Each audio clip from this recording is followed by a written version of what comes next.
Bienvenidos a un día más a Cultura Chatarra. Mi nombre es Cripto y estamos en lo que probablemente sea el mejor directo del año porque estoy con los tremendos y grandes amigos Gonzalo La Carrera y Vane Kaiser. ¿Cómo están, chicos? Muy bien, Cripto, gracias. Hola, hola a todos. Yo también, muy bien por estos Hola. lados. Nos hemos mantenido alejados del coronavirus hasta aquí. Me parece muy bien. Y este día ha estado frío, helado, nublado, porque vamos a viajar a la Unión Soviética y vamos a hablar con, a ver si me resulta, Tatiana Dominikovska. ¿Lo dije bien? Sí. Lo dijiste súper bien, Cripto. Sí. ¿Cómo estás? Muy bien, muy bien. Muchas gracias por la invitación, Vanessa, Gonzalo, Cripto. Encantada de estar aquí para compartir con ustedes las experiencias de nacida y criada en la Unión Soviética. Tremendo currículum decir eso. Yo viví la Unión Soviética. Yo sí te puedo hablar de paraísos socialistas. Exacto, exacto. No es porque alguien me había contado ni lo leí en un libro.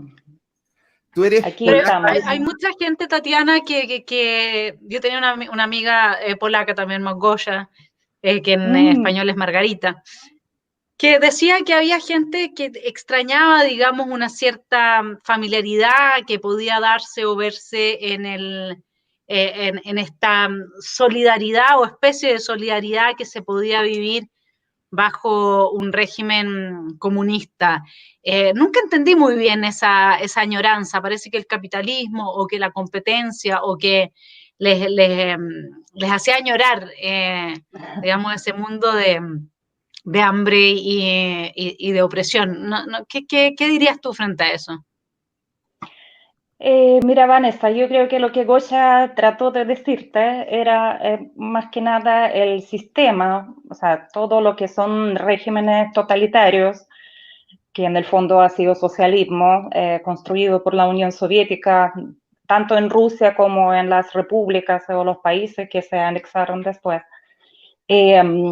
Mucha atención se dedicaba a propaganda. Entonces te pintaban como un mundo todo maravilloso, donde toda la gente son hermanos, donde se incentivaba a sacar lo mejor de ti en el fondo y generar esta sensación de que nunca estás solo, que siempre hay personas que están dispuestos a venir a ayudarte, sin plata, digamos, entre medio, que el hombre nuevo se mueve por sus nobles instintos, no por vil y cochino dinero. Así que por un lado es esto, porque la máquina, digamos, estaba hecha de tal manera que como pasábamos poco tiempo dentro de la familia, porque nuestras mamás trabajaban, nuestros papás trabajaban, el sistema escolar estaba hecho de tal manera que, bueno, tú llegabas a tu colegio a las 8 y te ibas muchas veces después de las 6.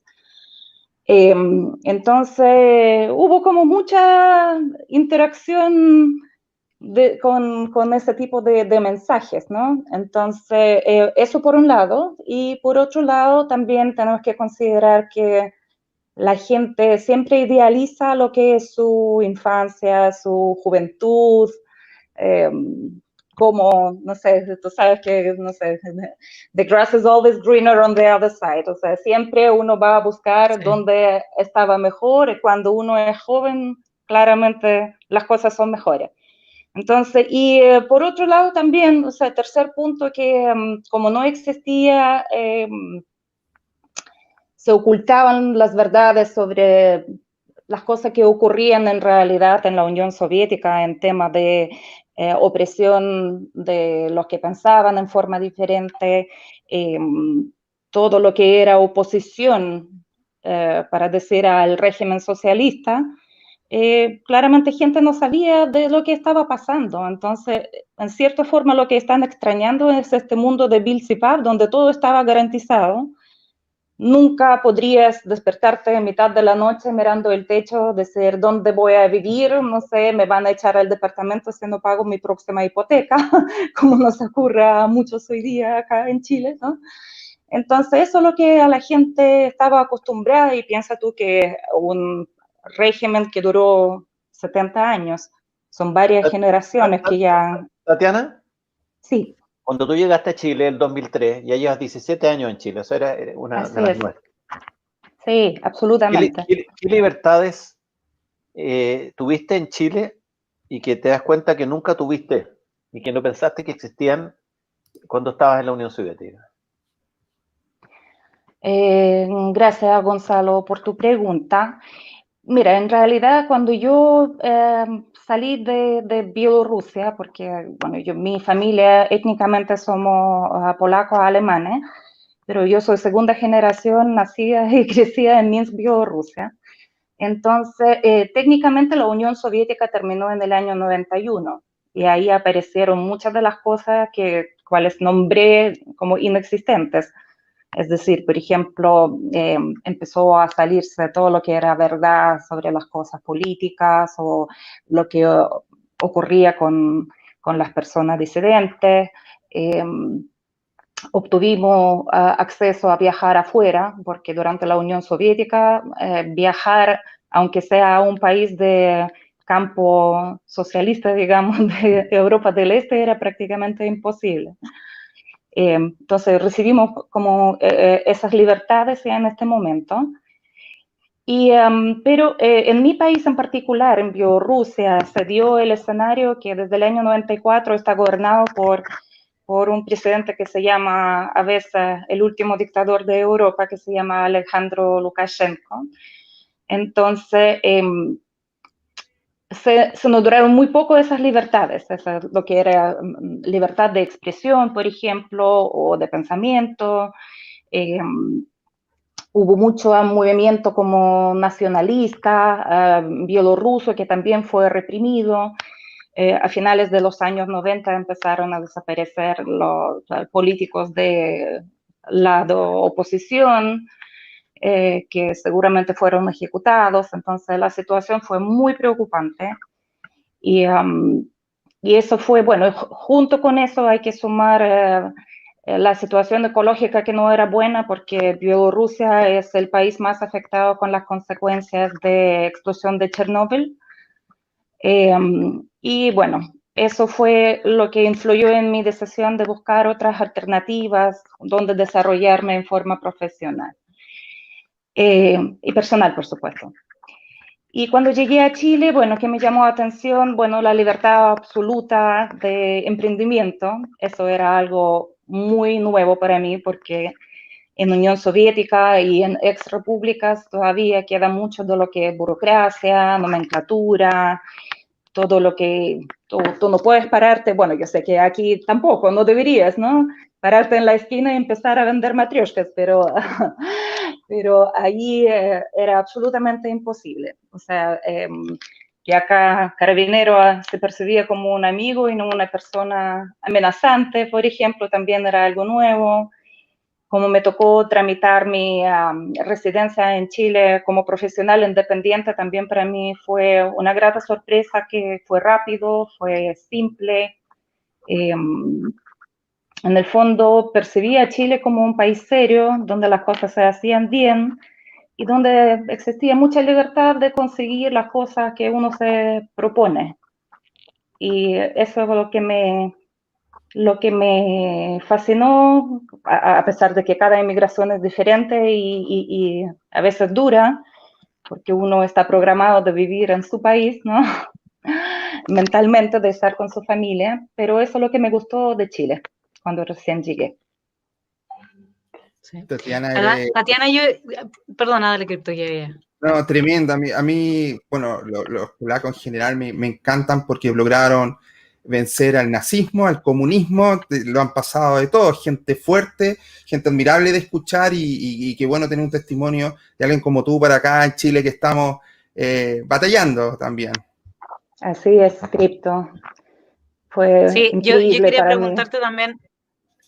Me tocó cuando hice mi intercambio a los 16 años a Alemania, me fui a Alemania democrática, es decir, la Alemania que estaba detrás recién del muro. liberada la dictadura del totalitarismo soviético, ¿no? Y bueno, me fui a vivir a un blog soviético con mi madre adoptiva, ¿no? Que tenía, era un departamento muy pequeño, digamos, todo era en un nivel de pobreza bastante fuerte para lo que es comparado con Alemania Occidental, ¿no es cierto? Y eso es algo que poco se enseña. Ella me contaba, digamos, cómo sucedía con ella y, por ejemplo, las ganas de comerse un plátano. Entonces me decía, yo nunca tuve ganas de comer un plátano porque nunca supe que existían los plátanos, digamos, y el tiempo que se demoraban en la Unión Soviética en tener un auto. ¿Cuánto tiempo tenías que postular para que finalmente te llegara un auto? Yo creo que sería súper bueno si le pudieses contar eso a la gente, porque de verdad la gente que no cree que eso es así. No, sí, es difícil de creer, es absolutamente así. Bueno, qué mejor ejemplo que la película de Goodbye Lenin, que seguramente viste, sí, sí. donde ellos rescataban como 2 o 3 cosas para alimentar a la mamá, porque eso es lo que había en Alemania del Este, digamos, ¿no? Sí. Mira, lo que pasa es que la Unión Soviética como una estructura bien rígida, absolutamente estatal. Era economía de Estado que se regía por planos de 5 años. Lo único que importaba, como que desde el gobierno te decían, no sé, señor, usted produce papas, entonces usted tiene que producir durante estos 5 años, tiene que producir, no sé, para decir cualquier número, 20 toneladas de papas. Y el señor se esforzaba y se moría produciendo 20 toneladas de papa y después nadie sabía qué hacer con esto. No había sistema de distribución, no existía ley de demanda y oferta. Y lo mismo ocurría con comida, comidas eran súper básicas, es decir, tú llegabas a un supermercado de aquellos tiempos, de tiempos soviéticos, y había, no sé, un tipo de leche, un tipo de yogur, un tipo de sour cream, no sé, 2 tipos de panes, ¿me entiendes? O sea, no es que no había nada que comer, pero la elección no existía. Bueno, me recordaste la historia de plátanos. Me acuerdo que una vez mi mamá, no sé cómo ni dónde, se consiguió, claro, les vendían y eran plátanos de marca chiquita de Ecuador, y cuando los trajo a la casa eran verdes, estaban completamente verdes. Yo no sé, lo recogieron seguramente mientras estaban floreciendo. Entonces, lo que teníamos que hacer, dijo, eso hay que guardarlo en oscuridad, entonces ahí se van a madurar. Entonces, todos los días partían así como de abrir y oler, porque era un olor exquisito, cómo olían estos plátanos. Y es como el recuerdo, ¿me entiendes? No, nunca más, porque todo lo que son variedad de lo que conocemos hoy en el día como fruta y verdura ha llegado después de la desintegración de la Unión Soviética. Bueno, y siempre se sabía que Moscú, por ser capital, donde el centro, en el fondo, donde estaba el comité de Partido Comunista y todo lo que es nomenclatura y todo, tenía mejor abastecimiento, pero el resto de las ciudades o el resto de las repúblicas vivían con bastante escasez, digamos. Tatiana. Y si en comida no se notaba tanto, con las cosas como ropa, zapatos, no sé, el famoso auto, tú tenías que esperar durante 10 años haciendo como fila de espera para poder comprar un auto, y un auto soviético, que es lo peor que hay. En el sentido, bueno, chileno, algo se acuerdan de los autos Lada, ¿no? Que aquí hicieron furor. Bueno, de esos eran. Tatiana, a ti te tocó vivir desde el 2003 al 2011 probablemente la última fase del crecimiento fuerte de Chile, ¿no es cierto? Te tocó llegar a un país que crecía. Y el gran pecado de Chile fue que crecimos, todos tuvimos movilidad social, o sea, a todos nos fue mejor, pero el gran pecado es que a unos les fue mejor que a otros. Entonces ahora se reclama igualdad. O sea, el problema no es que subamos y mejoremos, sino que el problema es que a otros les fue mejor y eso genera envidia, resentimiento odio, y por lo tanto hoy día el llamado es que a todos tenemos que ser iguales, pero más pobres. Incluso lo dice el candidato. Claro, como lo dijo Lavín. Sí. Como lo dijo Lavín. Entonces me gustaría que tú viviste eso de no poder tener movilidad social y de ser igual, y compararlo con acá. ¿Es tan grave ser desigual o ustedes hubieran hecho lo que hubiera sido imposible por tener movilidad social?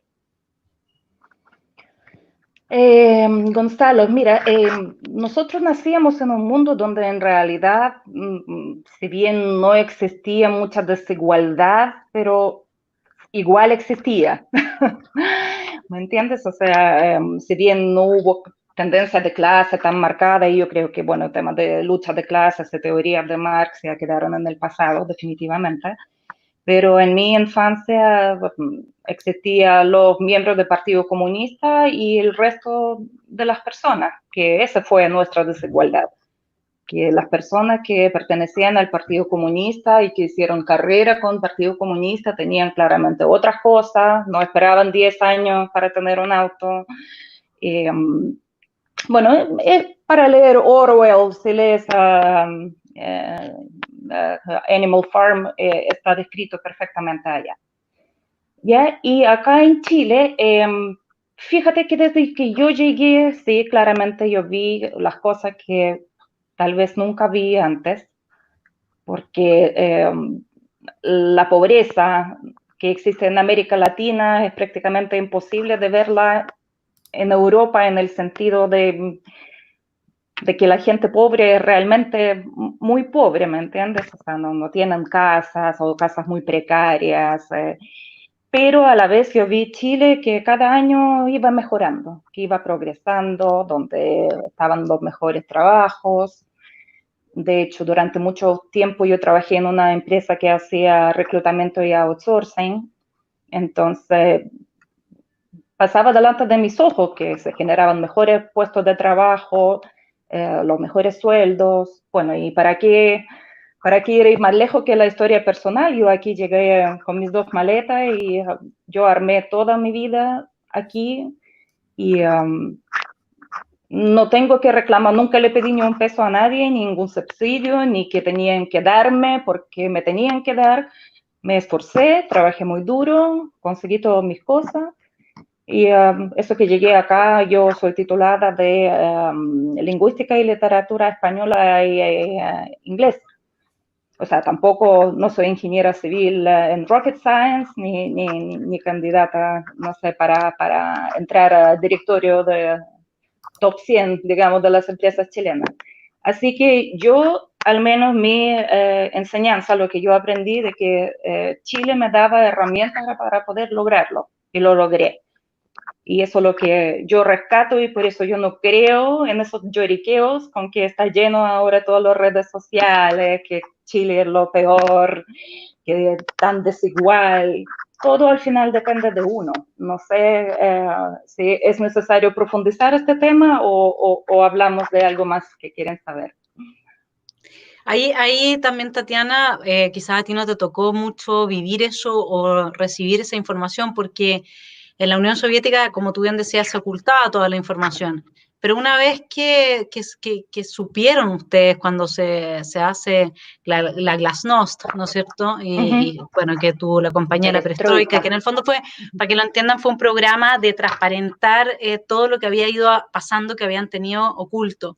Y una de esas cosas que es súper complejo y preocupante es cómo los gobiernos totalitarios usan el hambre para destruir a la gente y para oprimirla. Lo que hicieron en Ucrania, lo que Stalin hizo en Ucrania, que dejó morir a 8 millones de personas de hambre, lo que está haciendo ahora, ¿no es cierto?, Maduro.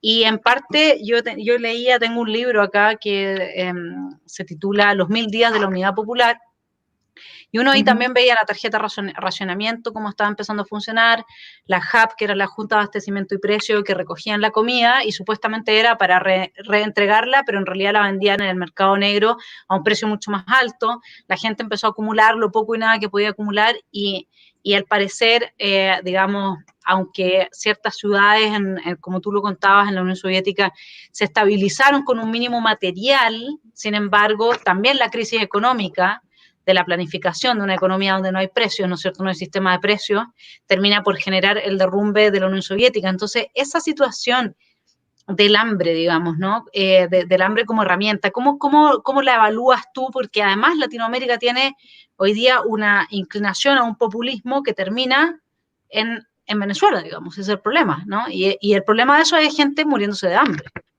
esencialmente. Sí, no, terrible. Sí, Vanessa, tienes toda la razón. Mira, el tema de Golodomor que tú mencionas, que fue genocidio prácticamente del pueblo ucraniano hecho por Stalin, ocurrió durante el año 2030 del siglo XX, y claramente, bueno, los testimonios que tenemos ahora son de la gente que les tocó y de los pocos sobrevivientes, pero claramente era una de las herramientas para tener a las personas, a la gente de rodillas. Eso es lo que buscaba el régimen totalitario que estaba construyendo Stalin, porque Rusia y, bueno, y las repúblicas, que son países aledaños, lo fuerte era agricultura. Entonces la persona con dos manos bien puestas y que no era flojo, podría ser en teoría independiente o más independiente, tenía más autonomía del Estado. Y eso es lo que el Estado quería eliminar. Quería a todos dependiendo de él, metiendo todos en esos, se llamaban koljos, que era prácticamente una forma establecida y nueva de esclavitud, porque la gente no podía moverse de sus tierras, no tenían pasaportes, trabajaban no por plata, sino que por mención en un libro, no sé, como pulpería acá para los mineros en el siglo XIX, que después podían, no sé, supuestamente intercambiarlo por algo más. Y eso es lo que producía el Estado, esta dependencia que se genera cuando Estado totalitario quiere ocupar todas las herramientas de influencia y de dependencia que puede conseguir sobre un ser humano.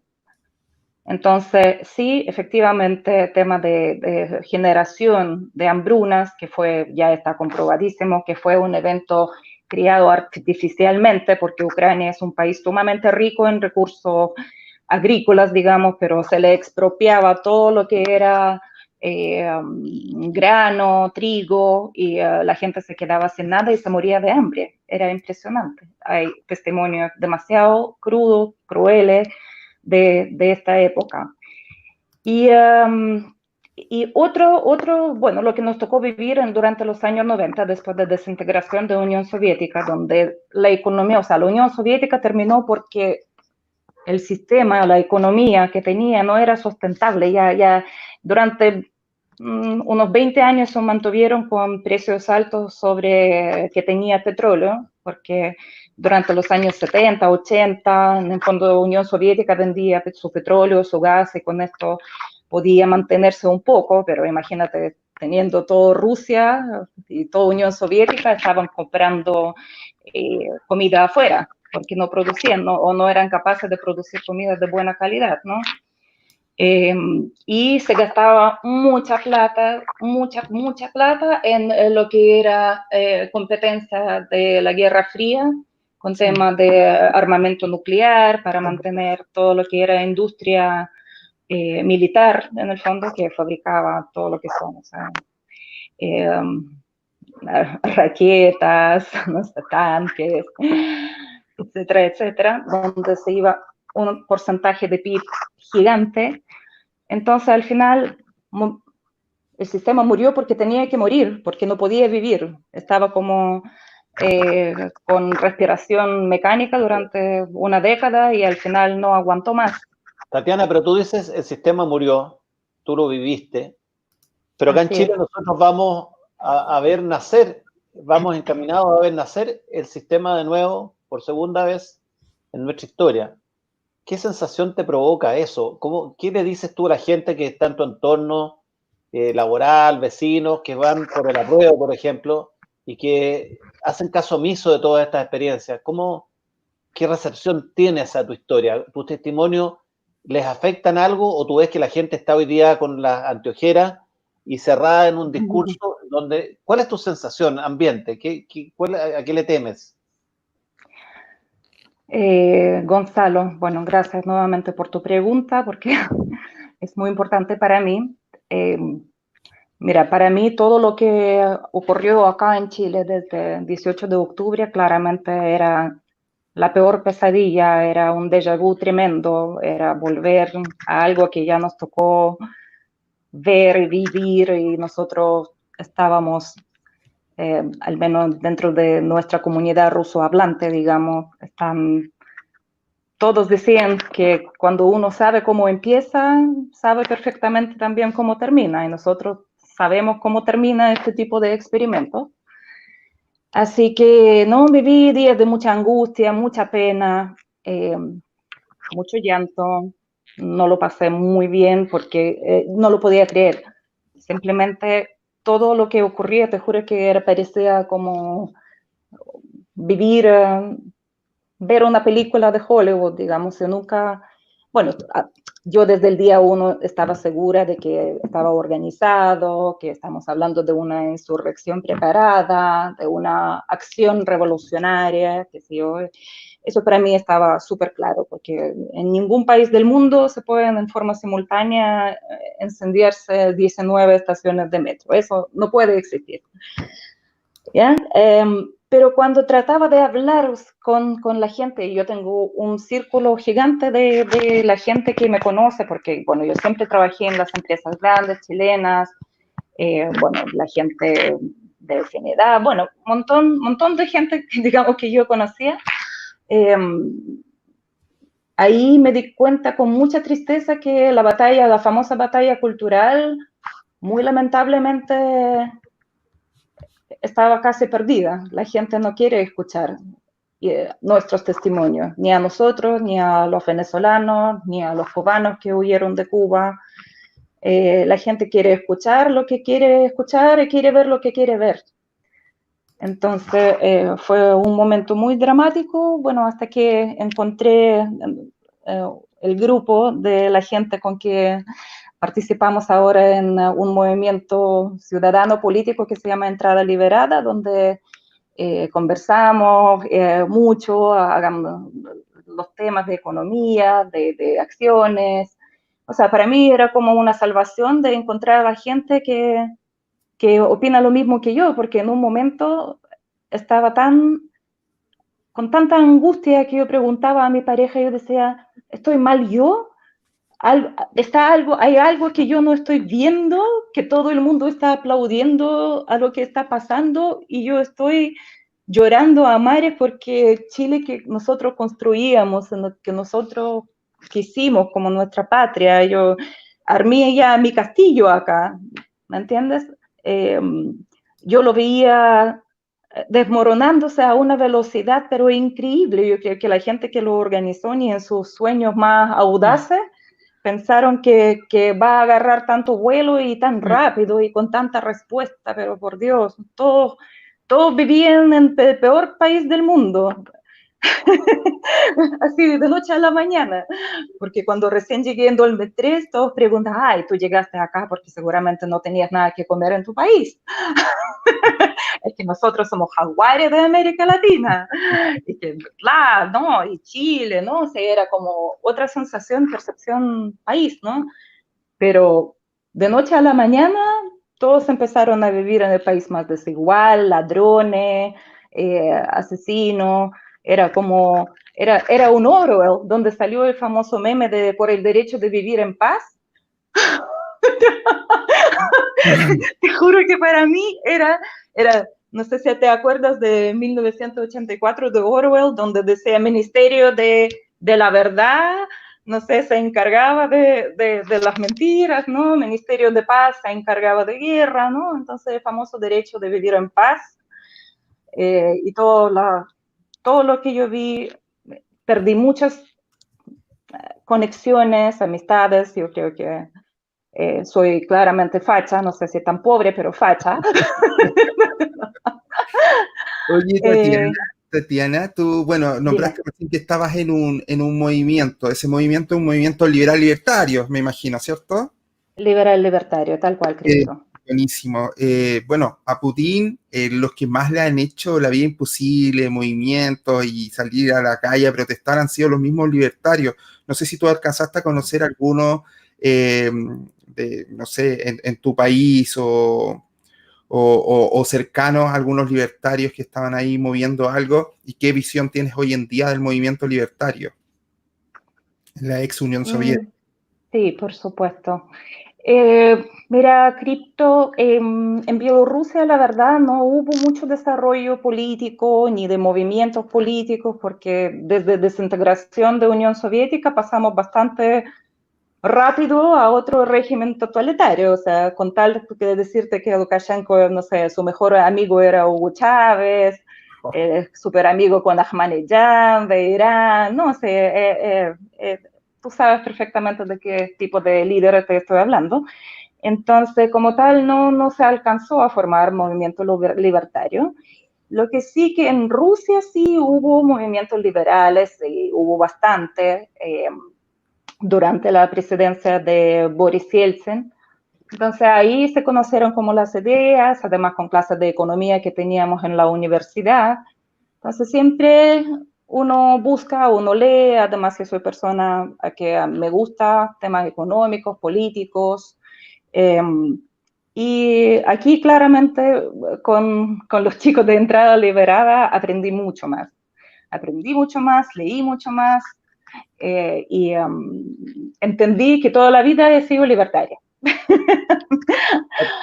Tatiana, yo te quiero hacer una pregunta. Mira, hoy día hay una gran disyuntiva, una bifurcación que se va a producir muy luego en el mundo, que es que la mezcla entre totalitarismo y capitalismo avanza mucho más rápido que la mezcla entre democracia y capitalismo. Es decir, Estados Unidos hoy día va a perder la hegemonía mundial, básicamente porque las democracias nos permiten alternancia en el poder, y la alternancia en el poder lleva a que el que llega al poder trata de imponer su visión del mundo y deshace lo que hizo el gobierno anterior. De alguna manera, en cambio, las economías capitalistas totalitarias como la China, por ejemplo, ellos son capaces de planificar a largo plazo, definir un norte, y ese norte no tienen que discutirlo políticamente porque no hay oposición, no hay libertad de expresión, no hay nada. Entonces, sigue siendo comunista. Entonces va a venir una desvalorización de la democracia, por decirlo así, porque los países que tengan totalitarismo, y si lo hacen con la mezcla de capitalismo, van a avanzar mucho más rápido y van con mucho más seguro que los países que tienen en permanente discusión su constitución, sus leyes, su filosofía de cómo se desarrolla el mercado, si más Estado, más libertad, menos libertad. Entonces, frente a esa disyuntiva donde efectivamente el totalitarismo capitalista le va a ganar a la democracia americana, ¿cuál es tu reflexión respecto de eso? Bueno, Gonzalo, yo por mi naturaleza yo soy optimista, ¿ya? Y aunque, como bien decía Ronald Reagan, estamos a una generación de pérdida de democracia, que siempre esa posibilidad está y está muy cerca, a mí me gustaría creer que con herramientas balanceadas, o sea, todavía le tengo fe a Estados Unidos. No sé, porque sistemas como China, tú sabes que China es un sistema híbrido absolutamente antinatural, es de pensamiento, digamos, totalitario comunismo, pero el sistema es de libre mercado capitalista. Entonces yo no sé hasta cuándo y hasta cuánto es sostenible este tipo de modelos, porque de todos los experimentos socialistas, al menos en 150 años, tú sabes que no prosperó ninguno, a no ser si, porque China yo lo separo para mundo aparte. Sí, es posible, igual ese es un escenario bastante probable, es un escenario triste, porque nosotros dentro de la cultura occidental igual valores democráticos, al menos para mí, son prioridad absoluta después de nacer y crecer en un sistema totalitario, ¿me entiendes? O sea, a mí claramente me daría mucha pena, y uno está mirando al mapa del mundo donde podría ser salvación para toda la gente que no quiere vivir como China, ¿no? O sea, en un país totalitario. Tatiana, quiero preguntarle esto también a Vanessa, porque escuché el otro día a Sergio Melnik que frente a esta disyuntiva que yo te planteé, él dice que esto es binario. Y me gustaría que la Vanessa nos viera su visión, que es binario en el sentido que estamos en el precipicio de donde se va a escoger en Chile un modelo totalitario. El problema es si el modelo totalitario que se va a escoger va a ser un modelo de libre mercado capitalismo o va a ser un modelo estatista. Y él está súper pesimista y cree que va a ser un modelo estatista. Modelo estatista para Chile, yo creo que va para allá. Vanessa. Entonces, lo único que nos queda es retroceder, porque el modelo estatista no hay posibilidad de progreso o movilidad social, lo que hay es de igualdad, y eso, y todo, nadie puede ser, todos no podemos ser Alexis Sánchez, todos no podemos ser Roger Federer, pero sí todos podemos ser igual a la señora Juanita. Entonces, sí, todos iguales y todos igual de pobres. Claro. Ese es el pequeño detalle que se le olvida siempre a decir a todos los gritones de igualdades. Sí. Ya, Vanessa, ¿qué opinas tú de esto? ¿Hacia dónde vamos? No, yo creo que hay que tener ojo porque podemos estar mezclando cosas. Primero que todo, China tiene una tradición milenaria. Los asiáticos, lo decía Byung-Chul Han, ¿no es cierto?, en la discusión con Ziyech de si se iba a acabar el capitalismo o no. Y en el análisis que Chul Han, que es un filósofo bien famoso en Europa, de los más famosos ahora, hacía sobre cómo han enfrentado los países asiáticos la pandemia respecto de cómo lo hacen los occidentales. Entonces decía, claro, los asiáticos son mucho más entrenados en términos de que son más disciplinados, exactamente, Chul Han, son más entrenados y por lo tanto es un poco lo mismo que uno piensa cuando ve a Rusia. O sea, Rusia venía, ¿no es cierto?, con una monarquía que había pasado por su fase despótica, pero nunca ha salido en el fondo de una estructura piramidal del poder, donde tiene una cabeza que pasó de ser el monarca a ser el secretario general del Partido Comunista y hoy día es Putin, y sigue siendo, digamos, en ese sentido, el ejercicio del poder se distribuye del mismo modo durante cientos de años. Y esto no nos tiene que llamar la atención. Ya Maquiavelo, en su libro El Príncipe, le dice al príncipe, porque el libro del príncipe Maquiavelo es un consejo, un manual para que el príncipe se tome el poder y lo conserve, ¿ya? Entonces le dice, hay dos tipos de repúblicas. Unas que han sido siempre esclavas y que va a ser muy fácil conquistarlas. Y las otras que han sido siempre gente libre y ahí es casi imposible conquistarlas y mantenerse en el poder. Entonces, primero que todo, las realidades son diferentes. Segundo, nosotros no tenemos una experiencia reciente, histórica, favorable al estatismo. Por lo tanto, lo que opera en el inconsciente de la gente son las colas de Allende, lo que opera en el inconsciente de quienes tienen hoy día el poder de la coerción, que es al fin y al cabo son las Fuerzas Armadas, es que el comunismo en Chile estuvo a punto de desatar una guerra civil, si es que no la había desatado ya, porque cuando uno revisa lo que hizo el MIR, el Frente Patriótico, cómo se tomaron los campos, cuánta gente murió en toda esa época, todo eso nadie habla de eso. Pero eso Vanessa, sí está en el registro pero Vanessa, de la memoria histórica. Pero en la memoria histórica está reciente el registro de lo que ocurrió en Venezuela, donde sí eran libres, donde no tenían una cultura milenaria sí. y aún así de lo que está ocurriendo en Argentina, de lo que ha ocurrido en Cuba. Desde sí, pero tú no puedes comparar. Pero no puedes comparar porque el venezolano tenía el problema de la maldición de las materias primas mucho más exacerbado que Chile, por depender del petróleo, y por lo tanto los venezolanos pasaban por unos picos de ingreso de dinero altísimo, en que todo el mundo podía ir a Miami, todo el mundo lo podía comprar todo. Y después, cuando eso caía, la persona que se había comprado un celular o un computador no tenía electricidad para enchufar. Entonces, la historia de los venezolanos no ha sido una historia de dolor, no ha sido una historia. Nosotros pasamos por 17 años de un régimen militar, nosotros pasamos por toda una revisión de lo que eso significó, pero y además la gente... ¿Quiénes somos nosotros, Vanessa, si nuestra juventud no vivió eso? Nuestra juventud no tiene idea. No han escrito acá, que gente ha escrito que dice, mis hijos no tienen idea de lo que fue el golpe militar, no saben lo que fue el gobierno de Allende, no saben lo que fue el gobierno de Pinochet. Entonces, nosotros como que queremos capitalizar en esa memoria histórica, Vanessa, pero ¿tú realmente crees si hoy día el que nos dio vuelta a la espalda ha sido nuestra propia juventud?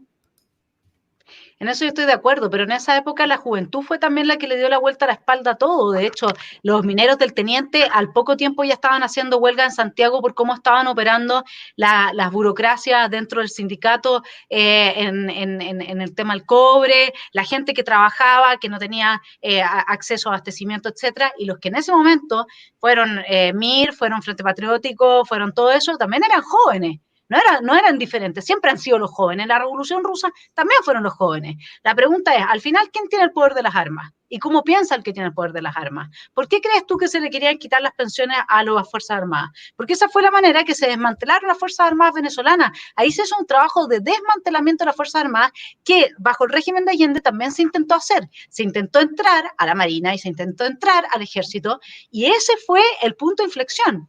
Acuérdate que Allende llevó a los militares al poder de los ministerios. Entonces, pero a esto sumémosle otra cosa. Venezuela, Rusia, así como lo recordaba Tatiana, Rusia, la tremenda riqueza de esos países. Nosotros, 1000 días, en 1000 días de revolución, Chile producía la misma cantidad de trigo que hacía 100 años atrás. Había retrocedido 100 años. 1000 días son 3 años. El primer año en que se imprimió dinero como loco, se gastaron todas las reservas internacionales. El segundo, en que se empezó a vivir la escasez. Y el tercero, que quedó la grande. O sea, nosotros no tenemos esas espaldas, no somos Venezuela, que se demoraron 20 años, ni somos la Unión Soviética, que tenía todos esos recursos naturales para sostenerse hasta un cierto punto. Yo la verdad es que sí creo que la familia militar no tiene la experiencia del estatismo como la experiencia positiva, perdona que te lo diga, y quienes tienen el poder coercitivo al fin y al cabo son ellos. Vanessa, así que no estoy de acuerdo con Melnik. No, y Tatiana, en Chile no tenemos petróleo, pero tenemos 200.000 millones de dólares en los fondos de pensiones. Esa fiesta 10 años creo que dura eso. Puede durar 10 años. Y en 10 años puede pasar muchas cosas, pueden, ¿no es cierto?, robotizar, ¿cómo se llama?, influir, ¿cómo se llama?, adoctrinar a todos nuestros jóvenes. En 10 años pueden pasar muchas cosas. Pero espérate, Gonzalo, 70.000 millones de dólares es lo que se gasta el fisco al año en su presupuesto. Si tú me dices que hay 200.000, no son 10 años, de nuevo son 3. Si destruyes el aparato productivo como se estaba destruyendo desde el 18 de octubre en adelante, que ya teníamos una pérdida de 300.000 empleos y que ya se había generado una pérdida en PIB de no me acuerdo cuántos puntos, etcétera, pon eso en su máxima expresión y los fondos de la AFP nos duran, no 10, nos duran 2 o 3, con suerte. Si no, además no van a ser solamente para nosotros. Tatiana, terminamos en un país pobre y totalitario. Sí, qué mejor, ¿no? Partir de cero.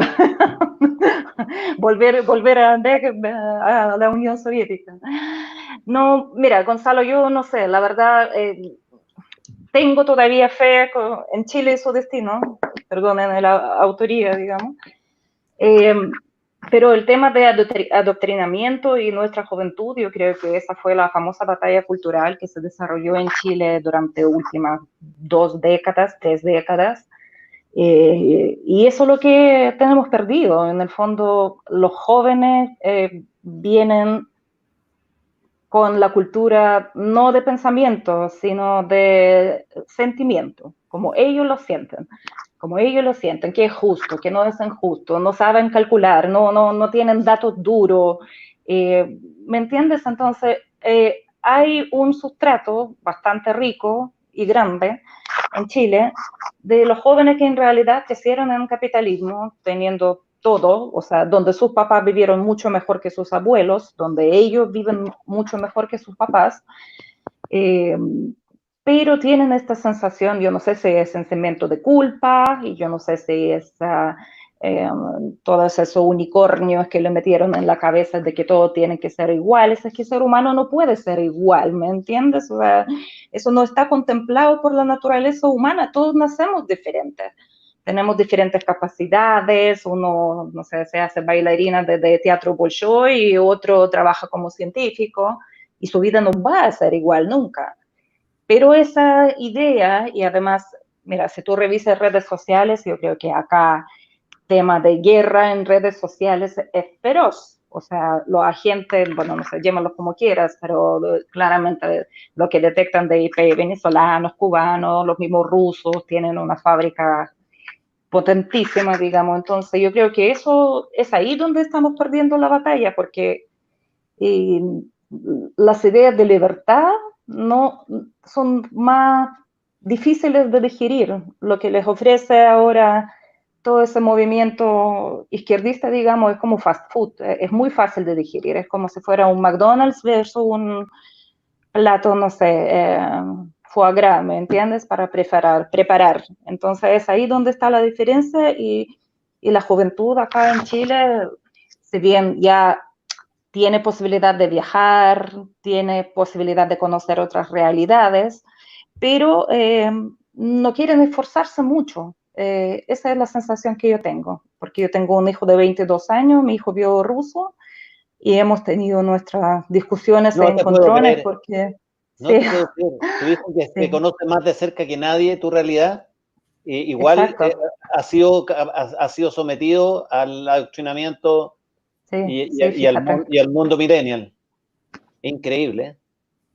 Hoy me imagino. Sí, eso es lo que es increíble, porque yo decía, Fior, a nosotros nos tocó partir en este país de cero. Llegamos con nuestras 2 maletas, nos tocó, no sé, arrendar una pieza, ¿me entiendes? Compartiéndola. Tú viste, delante de tus ojos pasó todo el esfuerzo que tuve que hacer, no sé, yo, tú, mis hijos estudiaron en el colegio municipal acá en Las Condes, bueno, entiendo que es Las Condes, ¿no? Pero sigue siendo colegio municipal. Aquí mucha gente nos pregunta por el adoctrinamiento y algunos sostienen que el adoctrinamiento parte en la universidad y en las universidades estatales. Yo creo que el adoctrinamiento parte en el colegio. Yo te diría en el colegio y en el colegio de cualquier índole. Lo mismo, mi hijo pasó por la católica y después por la mayor, y yo te diría que en la católica ha sido peor todavía el tema de adoctrinamiento que en la mayor. Que siguen son 2 universidades privadas en realidad. No tenemos cómo protegernos nosotros de lo que hacen los profesores en la sala de clase. La Vanessa hoy día en la mañana me escribía que son un peligro, que los padres apoderados tienen que tomar ciertos resguardos, tienen que fiscalizar mejor a los profesores, pero la verdad es que eso dura un día. ¿Cómo tú lo fiscalizas permanentemente? No hay forma, no hay forma. La única forma es sembrar en la casa y cultivar esa semilla en el fondo para que tenga ese pensamiento crítico, bueno, pero que ahora prevalezca dato duro, ¿me entiendes? Para que tenga información. Tatiana, pero ahora para que eso no ocurra, el Estado está promoviendo una ley que se llama la protección de las garantías de la niñez, donde el Estado se mete en nuestras casas y le permite al niño definir por sí cuándo tiene él autonomía para tomar sus decisiones, no cuando sea mayor de edad, sino que cuando él defina. Y ustedes vieron que se promulgó, no es que se haya promulgado, el proyecto de ley contiene el tema de que los niños puedan ir voluntariamente a las marchas. Siempre han podido ir voluntariamente a las marchas. El tema es que hoy día, si un papá no quiere que un niño vaya a una marcha que termina en forma violenta, porque hoy día el Código Civil obliga a los padres a hacerse responsables de los daños que generan los hijos menores de edad, hoy día están dividiendo a la familia a través de que un juez de la República sea quien decida un desacuerdo entre un hijo y un padre, con lo cual el adoctrinamiento ya no solo sale de la sala, o sea, se queda en la sala de clase, sino que entra a tu hogar, entra a tu hogar, y no tenemos cómo defendernos. La Vanessa escribió una columna muy buena hoy día en el libro al respecto. ¿Cuál es el título de la columna? Justamente trata de esto, Vanessa. El desarme institucional. Sí. Yo les quiero contar, estuve trabajando ya llevo 3 semanas trabajando qué es lo que hay detrás de la ESI, de la educación sexual integral, que va de la mano con esta autonomía progresiva de la que está hablando Gonzalo y que introduce el fascismo al interior de las familias, porque en el fondo es el Estado metido en la familia y es la relación amigo-enemigo entre los padres y los hijos, ¿no? Los hijos son educados en los colegios como que tus padres te pueden violar tus derechos, luego el Estado te defiende frente a tus padres esos derechos pasan por ir a protestar. Yo a mi hijo no lo voy a dejar ir a protestar si no tiene nada que ir a protestar, si tiene que estudiar, o si tiene que hacer deporte, o si tiene que terminar de limpiar el baño. ¿Qué tiene que ir a protestar? Lo mismo con una fiesta.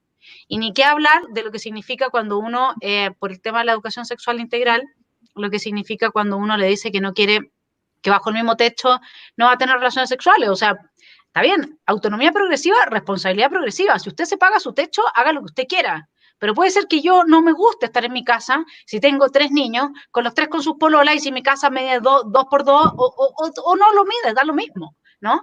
O sea, ahí lo que entran a hacer es destruir además el derecho de propiedad, porque yo no puedo disponer de mis bienes, que es mi casa, respecto de mis hijos, y entonces si yo quiero disponer de mis bienes, yo soy la mala, la que ve a sus hijos como objeto, etcétera. Bueno, estuve estudiando la ideología que hay detrás de esto. Es de una perversión. Terminé de hacer el video hoy día, vayan a mi canal Esfera Pública, que lo voy a tirar mañana, que es sobre la ESI y lo que hay detrás de la ESI.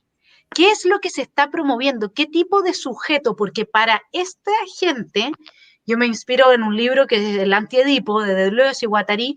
Para esta gente, la familia es la que le enseña al niño a reprimirse en lo sexual y por lo tanto luego ese niño es funcional al capitalismo porque aprende a reprimirse y a ahorrar también el capitalismo. Entonces, si yo quiero destruir el capitalismo, tengo que destruir la familia. Es resumiéndolo y dejándole los titulares, pero es impresionante lo que están haciendo porque efectivamente como tú lo haces para salvar a tus hijos de esa ideologización y de ese lavado de cerebro. Bueno, yo creo que hay que conversar mucho con los hijos, hay que leerles buenos cuentos. Yo estoy escribiendo cuentos para jóvenes de entre 10 y 100 años que aman la libertad, así es que ya voy en mi segundo cuento.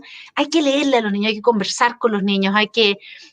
mi hijo, que todavía está en el colegio, le enseñan que había un muro de Berlín, pero no le cuentan que a un lado la gente se moría de hambre y al otro la gente vivía bien. Le enseñan la Revolución Rusa, pero no le enseñan lo que pasa en la Unión Soviética. Le enseñan la larga marcha, pero nunca hablan del gran salto adelante ni de la revolución cultural. Entonces, ¿qué es lo que pasa con todo eso? Que hay, no, lo que mi hijo me decía, que es un libertario, yo creo que el libertario más radical que pisa esta corteza terrestre, digamos, me decía, mamá, bueno, esta gente ni siquiera se hace cargo de sus crímenes, simplemente te borra la historia.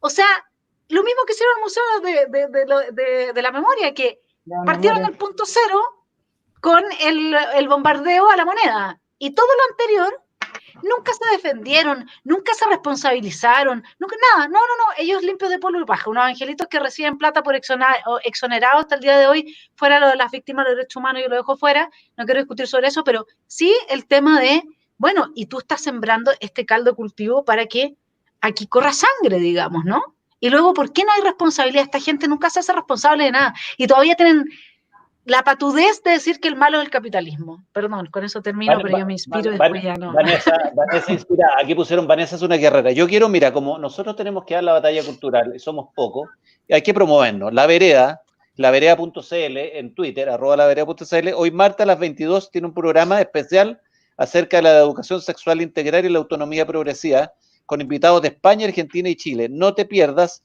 lavereda.cl esta noche a las 22 horas. Así que ahí es muy bueno promovernos, también es promover el canal de Vanessa, que se llama Esfera Pública, y promovernos entre todos el canal Paralelo 33. Pero en definitiva, la invitación hoy día, martes a las 22 horas, en lavereda.cl, para hablar sobre este tema que nos importa a todos los padres, que es la educación sexual integral, y están haciendo un tremendo esfuerzo de tener invitados de España, Argentina y Chile para demostrar qué es lo que está ocurriendo en la práctica con este tipo de ideología. Sí.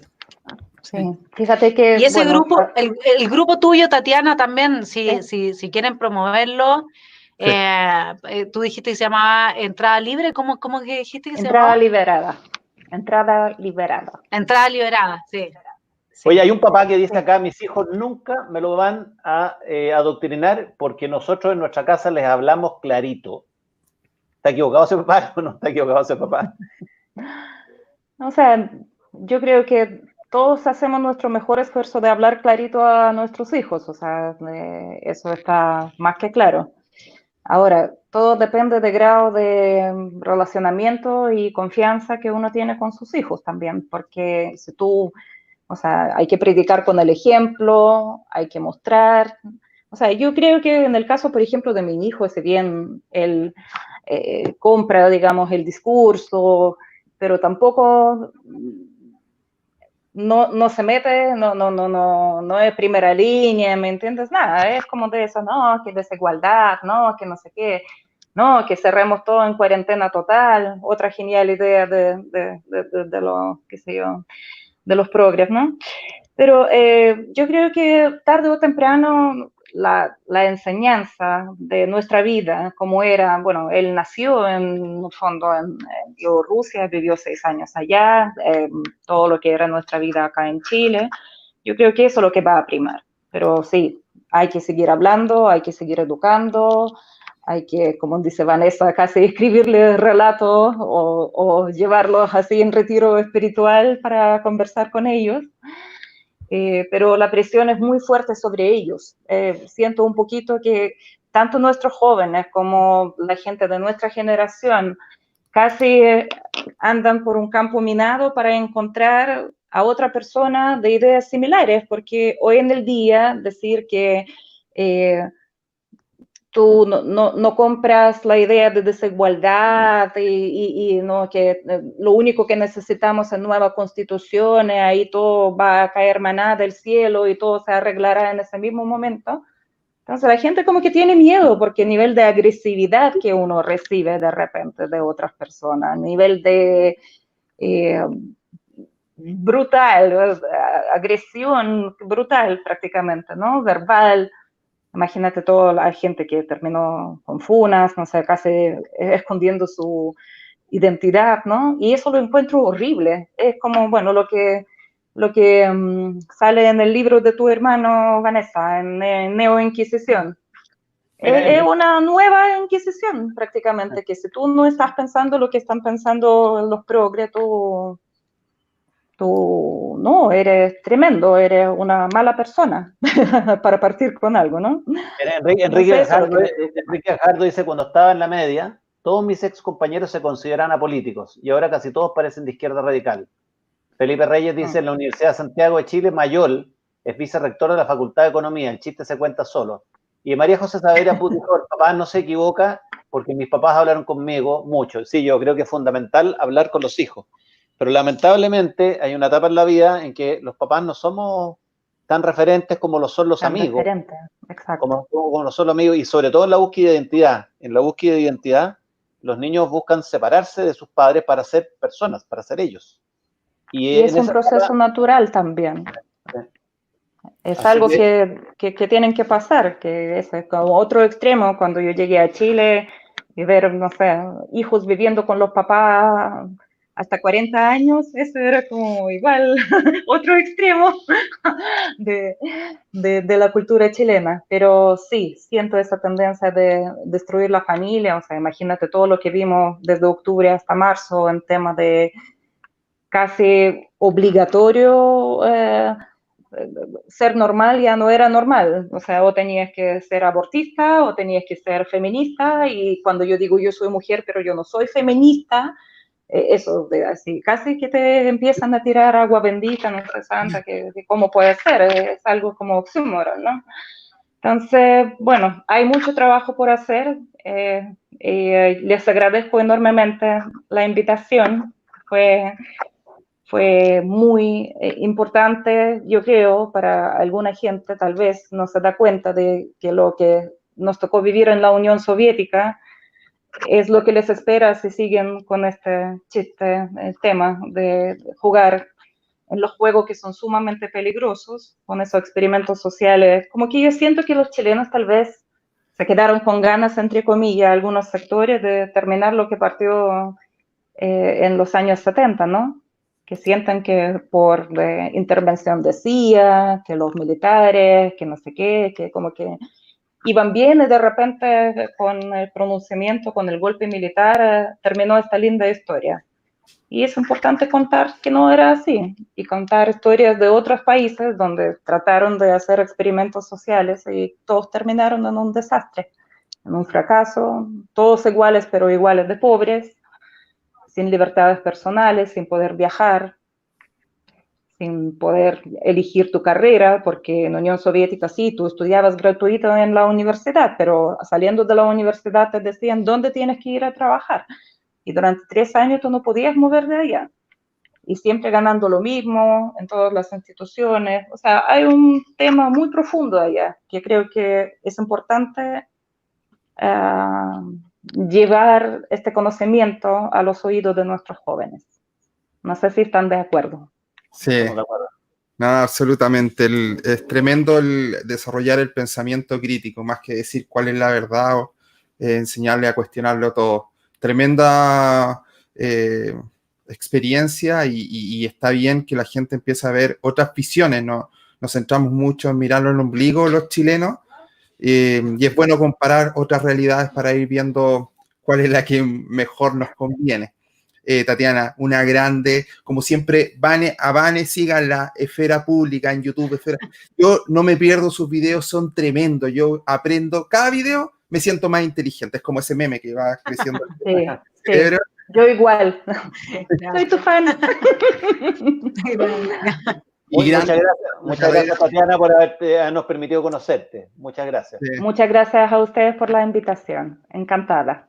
Seguimos conversando. Seguimos conversando. Chao, Gonzalo. Chao, Vanessa. Chao, Cristo. A todos nuestros televidentes, muchas gracias. Que les vaya muy, pero muy bien y muchas gracias por habernos acompañado. Nos vemos la próxima semana. Ya. Nos vemos. Chao.